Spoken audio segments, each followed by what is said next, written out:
All right, everyone, we were doing car question roulette today. Basically, I'm going to random spin a car question, and we're going to see how I answer.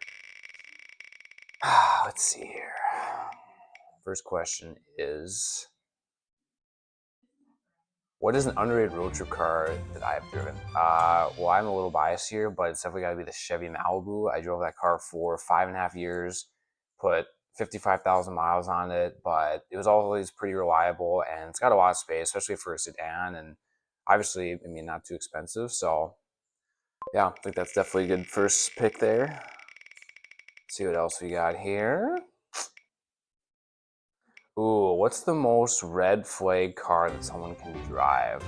Now this one is probably pretty streamlined. I'm gonna say any like early 2000s to mid 2010s Nissan Altima or Maxima. I feel like everyone who drives those drives like a complete maniac and doesn't use turn signals or anything like that. I'd also say an honorable mention here is any beat up like minivan, so like a Town and Country Chrysler or a Toyota Sienna, anything like that. Like those people, I swear, just cannot drive. It's just it needs to be fixed. It's bad, but definitely a solid choice, I think there.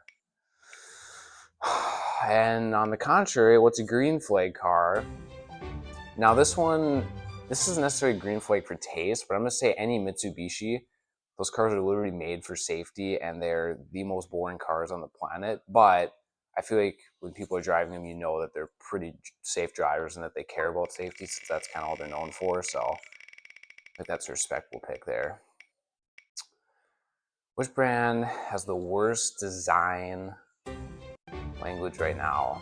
I'm gonna have this is a hot take. Maybe I'm gonna say BMW. I feel like I've liked BMWs like my whole life, and even when they came out with the big kidney grills on like their M3s and 4s and all that, 5-6 years ago, like I didn't mind it. But I mean, lately, like they just came out with the M5 Touring, and that car is amazing, but the front end of that thing is so ugly. And some of these new electric and hybrid cars are coming out with too are just terrible. So they gotta figure it out. They gotta go back to the roots, I think, because some of these new ones are just so ugly.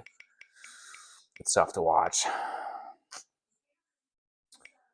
Which brand makes cars that are fun but unreliable? I'm gonna say Maserati. That's probably a pretty easy one, I think. But for me, I think it's just like you get into like the Quattroportes and the Ghiblis, like those things barely last, even though they have 500 horsepower. So I don't know.